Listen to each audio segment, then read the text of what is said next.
un enfer psychologique. Tout est cassé. Tout est horrible.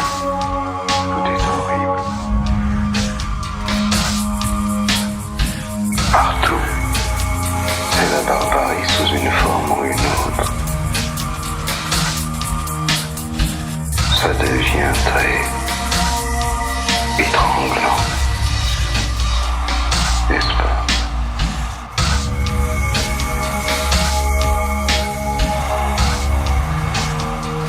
On est en train de mourir à l'humanité pour naître à autre chose.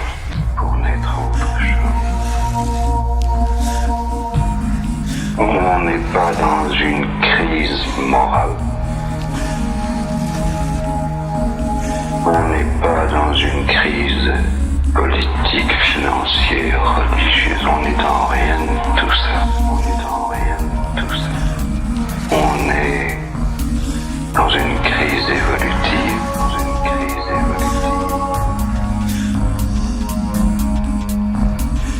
On est au même point où, à un certain moment de l'évolution, il a fallu passer d'une respiration bronchiale à une respiration pulmonaire. Ou bien, on asphyxiait.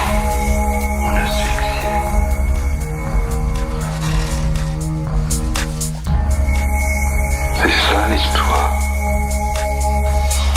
C'est une crise évolutive.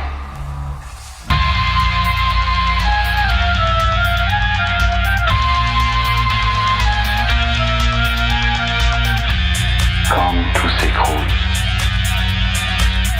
qu'est-ce qui reste? Il faut que les hommes soient devant une réalité physique un peu terrible pour changer de conscience.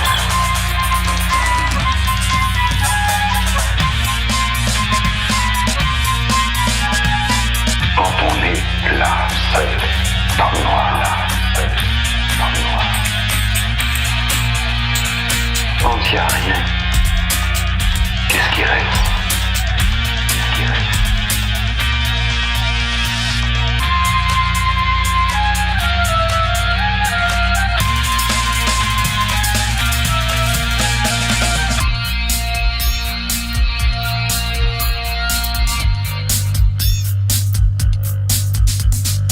Il faut qu'on arrive au moment où la conscience vire dans une autre dimension.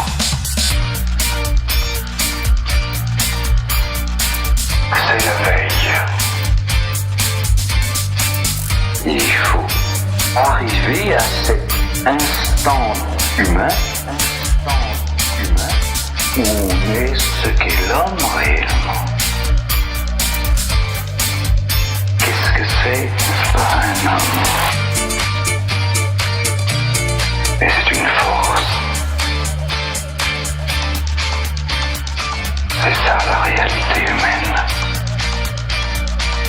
Une force.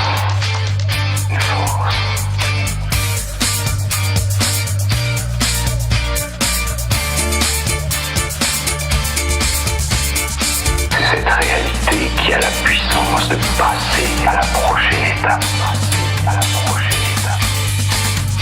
C'est ça le chaînon évolutif.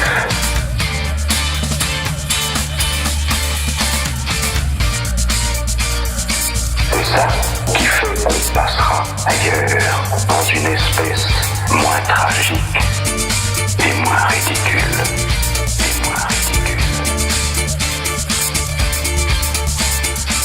On est mis à nu pour trouver la chose qui peut survivre.